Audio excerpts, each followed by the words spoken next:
The Salem Witch Trials. Want to know what's disturbing about the Salem Witch Trials? Just about everything. Started in the spring of 1692 in Salem, Massachusetts, after two girls accused some women of being witches. Fear, paranoia, hysteria snowballed in what would become what we might call a circus of carnage. Many were brought before judges and sentenced to death with little or no real evidence whatsoever against them except for what was fabricated and baseless testimonies of others. Needless to say, things got out of hand rather quickly, and it would go down in history as one of the most horrific events in early Americana. Join us tonight as we dive deeper into the Salem Witch Trials. From a child born into this world, we are taught what to believe. Closed-minded we become, fearful to be deceived. Still we desire to know what lies beyond that locked door. The art of the storyteller, conjuring tales of legend and lore. History hidden, lost knowledge, things forgotten and the unknown. These are the things that direct us and will set the tone. Welcome, friends, to another episode of Nightmares on the Lost Highway.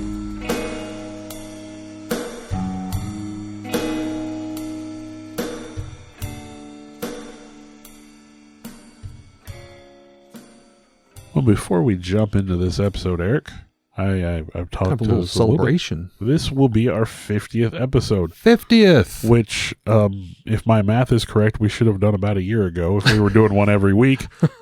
Shame on us. Yeah, COVID and job responsibilities and all kinds of stuff have gotten in the way. But yeah, this is episode number 50. So, Eric, we've made it this far. It's not a bad start. I've always heard that if you can get to the first 100 on a podcast, you're doing pretty good. We're halfway there. We're halfway there. Well, we thought we would try something a little maybe quirky and unusual for our 50th because that's just kind of how we roll. So throughout tonight's podcast on the Salem Witch Trials, we've installed a special bell. Randomly, Bill or I can just reach over there at a whim and ring that bell, and I have a list of strange and weird facts that I'll just kind of interject in the middle of the podcast, all relating around Salem Witch Trials. And that certainly is not going to seem out of sorts with such a serious topic at all. Absolutely. We're going to try to liven it up a little bit, keep a lighter light on it. So the Salem Witch Trials, kind of a dark moment in the history of America. I think almost everyone surely has heard of this, even touched upon in school history. Colonial Massachusetts between 1692 and 1693, more than 200 people were accused of the practice of witchcraft. 20 were executed. And, eventually the colony would admit that these trials were a mistake and tried to compensate the families of the convicted. And you might also say it may have been one of the earliest government cover-ups because of the embarrassment of everything that occurred, and there were definitely steps put in to erase the history. So, historically speaking, many practicing Christians and those of other religions, they had this strong belief that the devil could give people powers, and that these people were known as witches. They had the ability to harm others, and the devil would give them these gifts in return for their loyalty and their very soul. Now, a witchcraft craze tore through Europe from the 1300s to the end of the 1600s. Tens of thousands of accused witches during this time, mostly women, were executed. And as it was kind of fading out in Europe, it sort of bled over into to America. Here's our first topic right. We're going to insert. Confession. Under English law, court was not what we might have considered it being today. No lawyers or real evidence even had to be there. Often just the accused would see the writing on the wall, and they would confess, because to confess, there was a good chance you would be left alive and released. Now, often associated with that, if I confessed, I would have to point a finger at my neighbor or someone else to get me off the hook. So we'll just roll with the story after that. In 1689, English rulers William and Mary started a war with France. And this was in the American colonies. And it ravaged regions of upstate New York, Nova Scotia, and Quebec.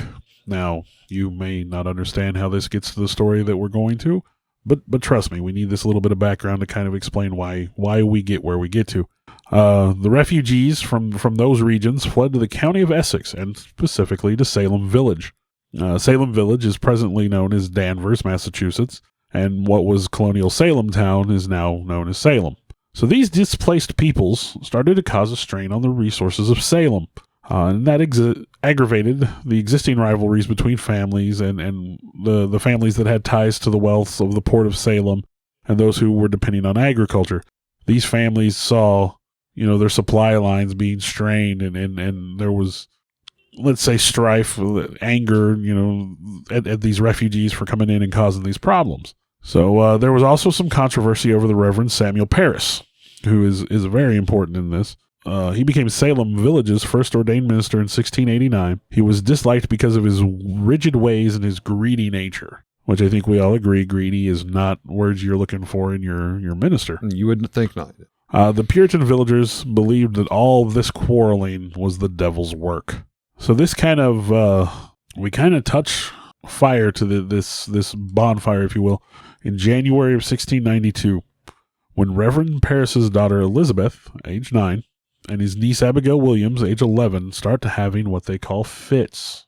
Now, these fits involve screaming, throwing things, the utterances of peculiar sounds, contorting themselves into different shapes and odd angles. I mean, the stereotypical things that you see in the exorcism movies. Possession type stuff. Yeah, like The Exorcist, The local doctor was called in, and he, of course, being a learned man of science, blamed it on the supernatural. Absolutely.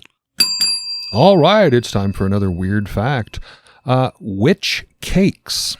Another test performed to help prove if you were a witch is to create a rye flour cake with a batter mixture mixed with the accused witch's urine. Gross.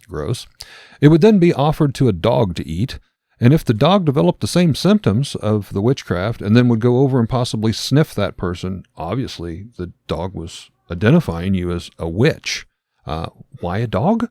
Some might ask. Well, they were considered the hounds of hell, keep in mind, and they were often considered to be in league with Lucifer himself. So not long after the Reverend Parris's family there began to have these witchy episodes, another local girl, Ann Putnam, aged 11, began to have similar episodes. On February 29th, under pressure from magistrates Jonathan Corwin and John Hawthorne, the girls were pressured to reveal what was going on, what was happening to them, if they knew who was to blame. The girls blamed 3 local women for afflicting them. A Tituba, the Parris family's Caribbean slave. I thought that was Tituba. Again, we're going to talk about butchering names. Bordering, okay. I'm just saying it the way it's spelled. Okay. Sarah Good, a homeless baker, and Sarah Osborne, an elderly, impoverished woman. So these 3 women were brought before the local magistrates and interrogated for several days, starting on March 1st of 1692. Osborne and Good claimed innocence. They didn't know what was going on. They were being blamed for no reason. Tituba confessed that the devil came in and bid me to serve him. And she described elaborate images of black dogs, red cats, yellow birds, pink horseshoes, green clovers. That actually brings me to another weird fact I'd like to share here. Torture. Yep, you guessed it. Often torture tactics would be used to try to get a confession during the Salem Witch Trials. In one case, where slave Tituba was being severely beaten by rods, she cried out, "The devil came to me and bid me to serve him." She then went on to babble about black dogs, red cats, yellow birds, and ending with an old white-haired man that she said approached her and made her sign the devil's book. Yes, she admitted that she had signed the book and said there were several other witches looking to destroy the Puritans, what I have here. And eventually all 3 women were put in jail. A stream of accusations followed for the next few months, and you may help me flesh out some of this, Eric. Charges were brought against Martha Corey, a local member of the church in Salem. This accusation greatly concerned the community, basically because if she could be a witch, then anybody could. Well, and Martha Corey was a very big part of the story. I think she often gets overlooked. Not everybody bought into the validity of the trials. Martha often spoke up against the treatment and accusations of those that she saw in town. She encouraged others to speak up and stop the nonsense. Now you can imagine that didn't go so well. Well, okay, much the same as the Elizabeth Bathory episode. You're talking about a time when women were not really supposed to be voicing their opinions. Puritan church, a woman just stands up in church and starts saying, "You're wrong, guy." Yeah, no wonder she ended up on the so obviously receiving end. Didn't go so well. So they're like, "Well, if you're arguing with us, you've got to be a witch too." So now it's turned and now she's accused as a witch. Now This takes kind of a weird twist because, here the woman is standing up in church. She's saying, now, people, listen up. This is a bunch of hoopla. Her own husband then stands up and, being the good husband, says, I agree, she's a witch, and testifies against his own wife as a witch. Now, there's this little thing called karma. I don't know if people have heard of that or not, but it's eventually going to catch up with you. Giles Corey, Martha's husband, who went to trial against her and accused his own wife of being a witch, was actually pressed to death himself, later being accused of being a witch. One of the first men, actually, because again, as Bill had said earlier, it was mostly a woman, female type deal that was witches. But he was pressed to death, not up on Gallows Hill, but in the town where, if you're not familiar with being pressed to death, that's where they would lay you on your back, put like a wooden board across you as you're laying down, and then weight it with stones, blocks, bricks, until basically they just squished all the air out of your lungs. That sounds awful. That would be a horrible way to go. From what I read, this went on for like a day and a half, 2 days. Ugh. And Mr. Giles Corey, very strong, hardy farmer type guy, I guess his last words was, more weight. I've always heard that, yeah. So he was just... I can think of better last words. Yeah, Something about what you can go and do to yourself. But you got to think, here this guy, maybe he's thinking, maybe my wife really wasn't that bad after all. So, magistrates brought in Sarah Good's daughter, Dorothy. She was 4 years old. They accused a 4-year-old of witchcraft, Eric. Yeah, 4-year-old, definitely guilty. And when she couldn't answer the questions, forthright and with conviction, because again, she's 4 years old. 4 years old. My daughter's 13, and she doesn't answer questions with conviction most of the time. Especially when you're put on in front of people and, demanded. Yeah, you're being accused of witchcraft. You're going to be nervous. They're accusing no matter her what of witchcraft, something horrible, and she knows she's 4. She probably doesn't know what's going on at all. Here's another one. Lands and homes removed. Kind of a political aspect here. When torture and execution, while they are very scary, another probably maybe equal scary effect at that time was to have your land removed, because if you were accused of being a witch during this time frame, your property was seized. Everything that you had worked for your entire life was taken away, and essentially that would leave you in poverty. So some of these accusations could have been motivated by something other than witchcraft? Maybe a neighbor just wanting some extra property. Yeah, I want the Weir's property, so don't Bill there's a witch. Ask his 4-year-old daughter. Yeah. She'll tell you. So the questionings began to get more serious in April when Deputy Governor Thomas Danforth and his assistants started to attend the hearings. Dozens from Salem and other villages were brought in for questioning. On May 27, 1692, Governor William Phipps ordered the establishment of a special court of oyer to hear and a terminer to decide for Suffolk, Essex, and Middlesex counties. The first case brought before this court was Bridget Bishop.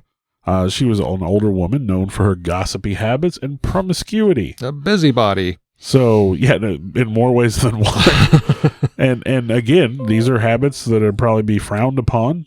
So when she was asked if she had committed witchcraft, her response was, and quote, "I am as innocent as the child unborn." So, of course, she was found guilty. Of course. And on June 10th, she's a witch. She became the first person hanged on what would later be known as Gallows Hill. 5 days later, respected Minister Cotton Mather wrote a letter imploring the court not to allow spectral evidence. This was actually one of the tidbits. Spectral evidence. George Jacobs, another piece of evidence that was used in trials, was called spectral images. Now, just listen into this. This is how technical the courts were at the time. Some would come forward and declare they were visited by a ghost or spirit of the witch. Now, this might be because you were being accused as a witch right there in the courtroom, so you'd just stand up and you'd say, "Bill, right there, he came to me as a ghost just right now, and he told me he's a witch, and he's after me. He's trying to kill me." Look, Eric, I only did that once. Yeah, but it scared me to this day. That is the type of spectral imaging. That is the type of courtroom evidence that was permitted and allowed. Obviously, just saying that you saw a ghost form and someone was trying to kill him or lead them off of bluffs or to do harm. Despite no concrete evidence, George Jacobs was found guilty and sentenced to death just because someone said his ghost approached them and tried to kill him.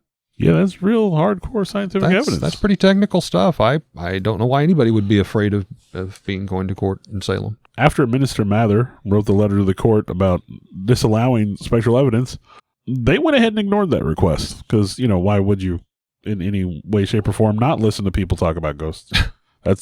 That is why we do this podcast. That is why we do it. That's the hard evidence right there. So there were 5 more people sentenced and hanged in July, 5 more in August, and 8 in September.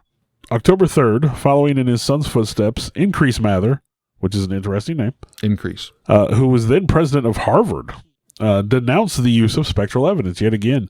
It is better that 10 suspected witches should escape than one innocent person be condemned, in his own words. Noble man.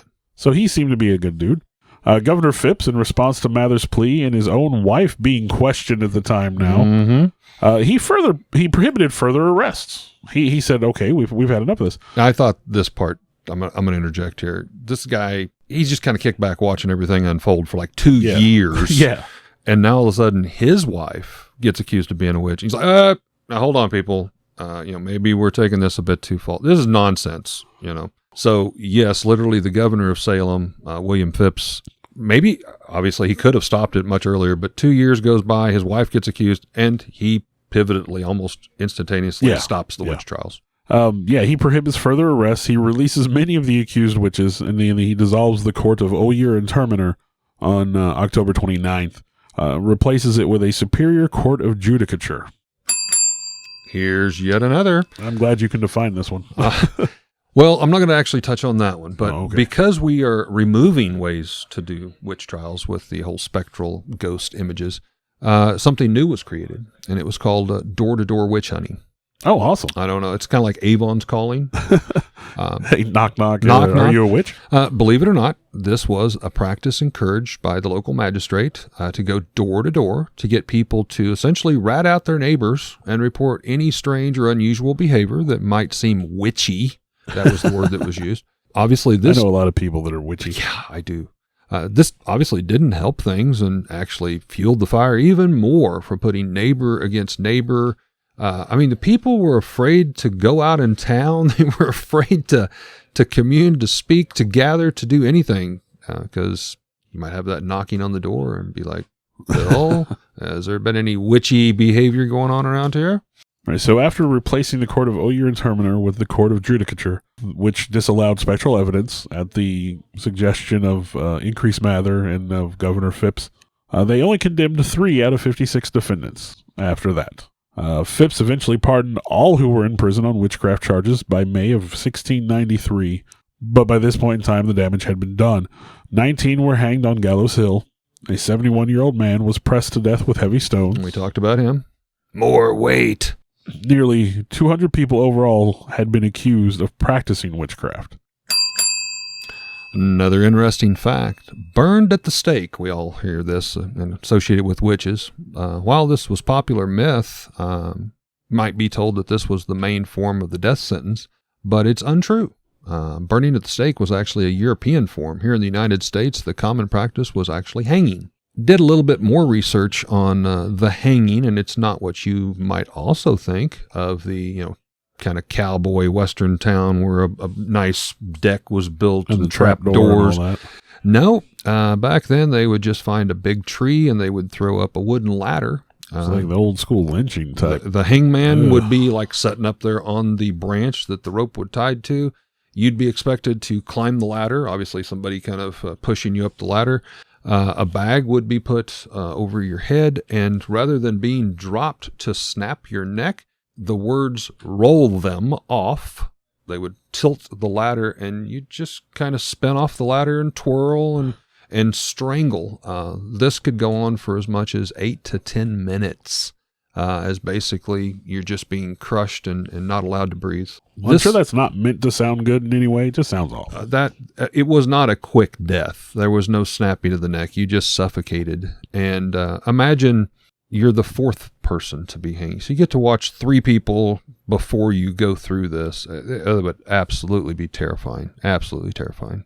So following the trials and the executions, many involved, like Judge Samuel Sewell, publicly confessed to error and guilt. They realized that they had been caught up in this fervor of witch hunting, and that they had made some mistakes along the way.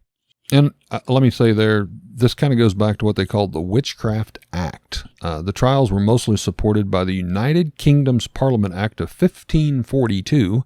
And then after that, hundreds of additional laws could be and were added to the advanced scope of witchcraft. And you've heard some of that, like spectral ghosts.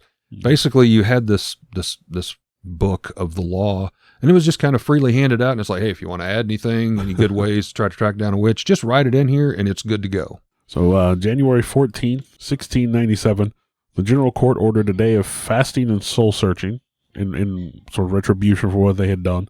In 1702, the court declared that the trials had been unlawful. And Imagine that. Trying to undo what they had done. In 1711, the colony passed a bill restoring the rights and good names of those accused and granted £600 restitution to the heirs. Too little, too late. Yeah. However, it was not until 1957 that the state of Massachusetts formally apologized for the events of the Salem Witch Trials. And I had down actually in 2016, not so many years ago, the true site of Gallows Hill, the burial spot, the final resting place, if you would, for those souls, was actually found, and they've put up like a monument since there. My wife Sarah and I were actually traveling just a few weeks ago, and we actually made a stop in Salem. Ironically, it was the week of Halloween, and I will say I was quite surprised. That is quite a celebration there during Halloween, as one might imagine, but there were street festivals and New England clam chowder and funnel cakes and stuff being sold, and it was very tourist driven. Yeah. We want to go back to actually visit some more of the historical aspects of it, but yeah, I mean, I saw Freddy Krueger in the street, Michael Myers, there were several people kind of looking around. But yeah, it was 2016 before they actually even found those sites and identified them, because there was what some people would consider maybe one of the first government cover-ups because of the embarrassment and how long this had toiled on without, I mean, let's face it, not a lot of real evidence here, and it could have been all politically driven. Many of the books and writings were ordered destroyed. In the fall of 1692, Bill was kind of touching on this, the governor of the colony, William Phipps, he bans any writing or publication about the witch hunt right after this happened. Basically, it's unlawful to even write about it. We don't want to see it in the newspapers. We don't want to see it anywhere. There were burnings of manuscripts and books. There was one book, however, that, if you will, escaped the wrath of the Puritan local government. The book was published in London 8 years after the Salem ordeal. The title was More Wonders of the Invisible World by Walter Koloff. He felt a great injustice had been done. From what I understood, he was actually present during part of that there in Salem, sounding like barely escaping the whole witchcraft trials himself. So I'm imagining right there on the latter end, he would maybe have been released. He is the gentleman that described some of the conditions of how the bodies were disposed of. He said he came across one victim that was literally half buried, 1 foot totally sticking above ground, and the chin and partial forehead of the individual still exposed. So just kind of mass graves. So that book escaped, got printed many years later. Kind of one of the fewest known true documented instances of some of the stuff that went on there. We'll throw in yet another interesting tidbit. Ergot poisoning. We need to talk about that. I think this could possibly explain a lot.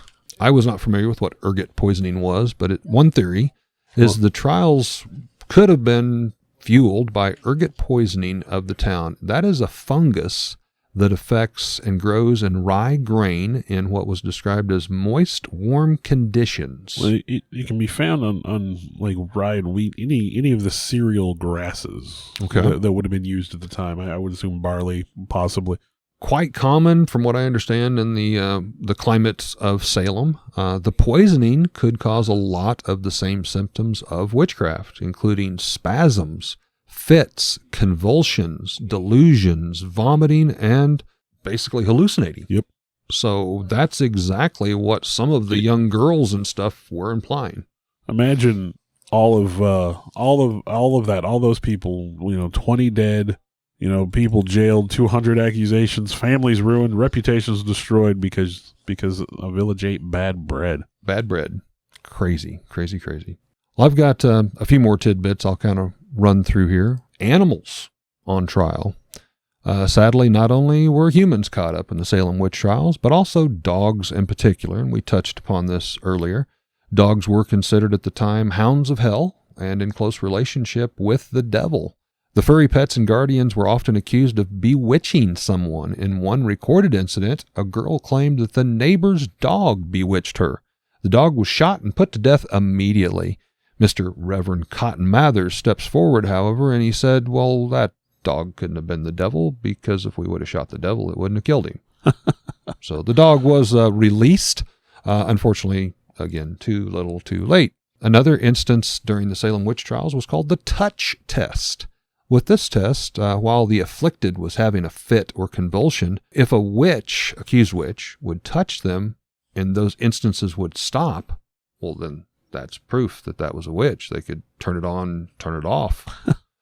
This often played out, and often the afflicted, indeed, would stop acting out if they were touched, and immediately they would point at the person and say, well, that's the witch. And that's kind of weird. There again, you were accused of being a witch and put to death. The swimming test. We've seen and heard of this. And I had thought to ask about that. I thought if you might know a little more, if that was actually used in these particular cases. It wasn't what's been portrayed. Imagine that in literature and stuff. But there was a swimming test, and during the time frame, the law manuscript that I had spoken about, it was defined. During witch hunting, they would have one finger tied to the opposite toe with a string. And then they were thrown into a creek, pond, river. If they floated, they were definitely a witch. Obviously, they'd be put to death.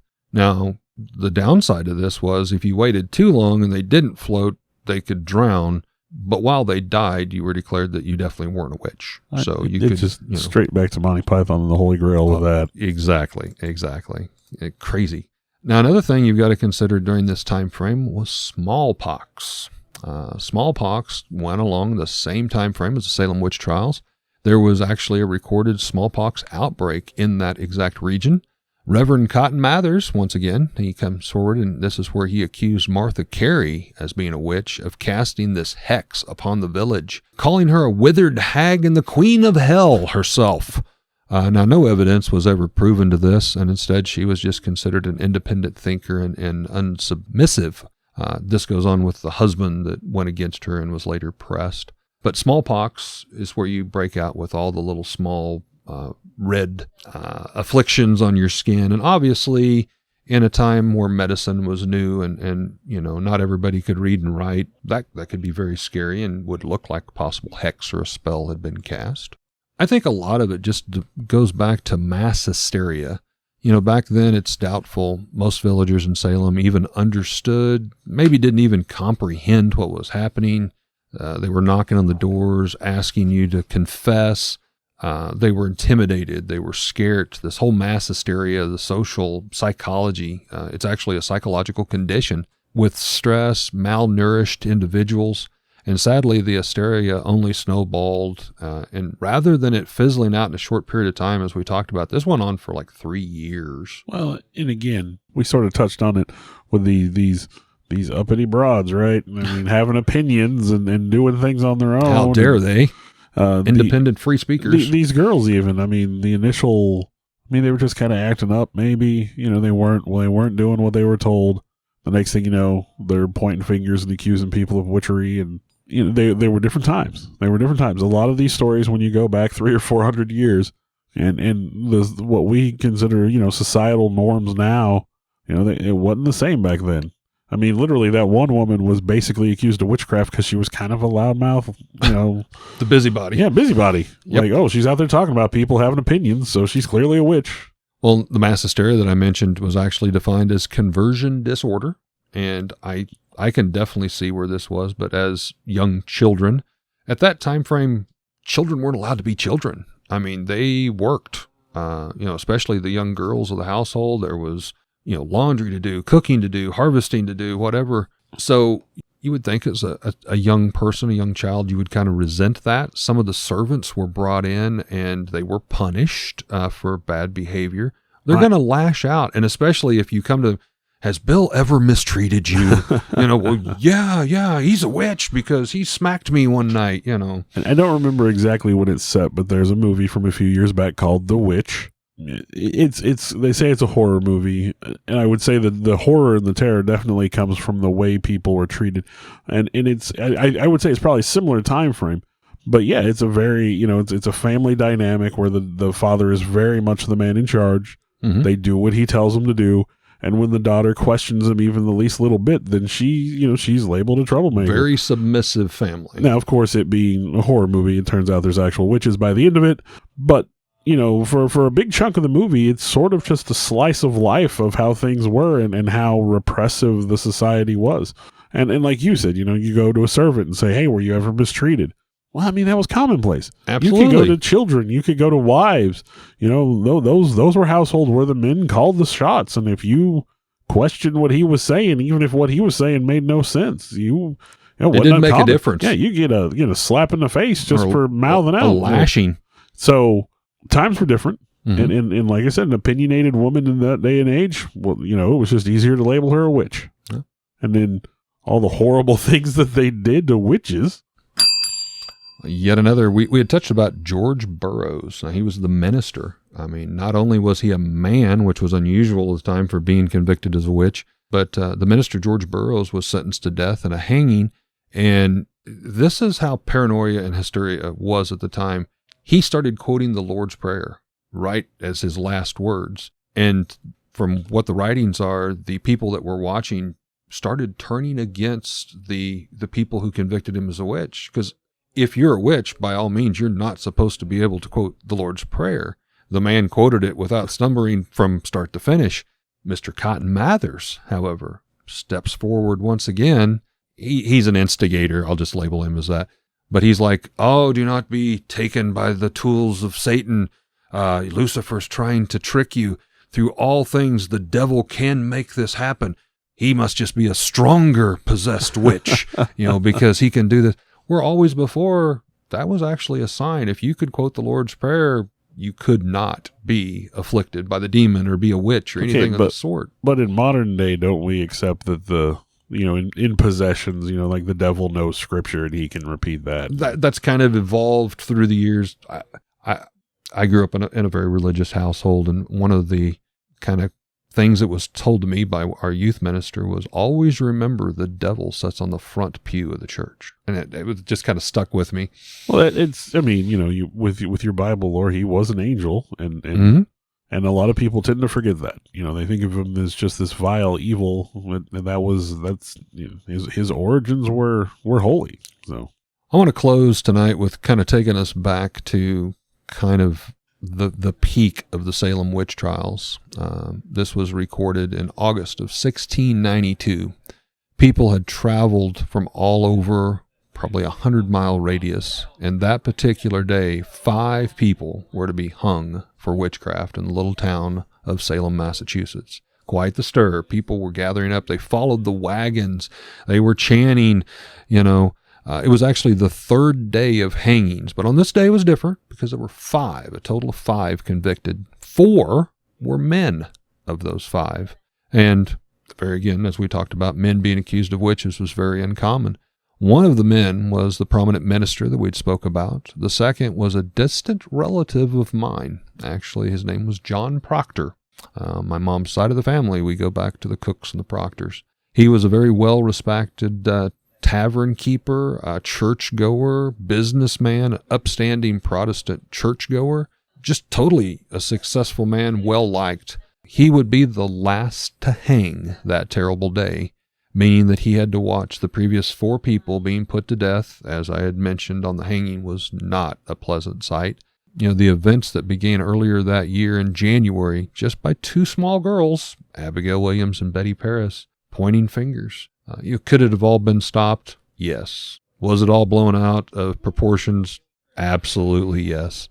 But how tragic to think if there wasn't poisoning or something afflicting this, that 2 spoiled little girls may have been the whole cause of all of this. So what you're telling me is, might be a witch. I might be a witch. It runs my family. And keep an eye on you. Okay, yeah. I'll be watching you too. With the sound of the bell, that will be the end of tonight's adventure that we took you on Nightmares on the Lost Highway. We hope that you've enjoyed our 50th celebration episode, and we hope that you'll listen in to at least another 50 coming in the future. We always appreciate your input, giving us ideas on our Facebook page of things to make possible discussions later for podcasts. And thanks to Bill for all his time he spends to clean up all of this and make the best audible experience for all of you to listen to. Well, and thank you for giving us a place to do this and being patient with me when my other obligations keep me from having the time to make these episodes. I love doing this. I'm glad it's something we get to do. We've put, almost 30 hours worth of content out in the world, which is more than most people are ever going to make. Yeah. So, like I said, I know we've got some loyal listeners. We get about 50 downloads in the first week. It's not much. Like the meme says, it's not much, but it's honest work. So I thank everyone for listening and for all the help and your son Alex for the help he gives us with setting up the machinery and getting this all recorded, and your wife for being patient with us, taking time away from the weekends, and my family. Your wife and family for allowing you to participate. It's a labor of love. We really enjoy doing it. And, hey, we appreciate you, the listener out there. Thank you so much. Yep. Thank you. And we hope you keep listening.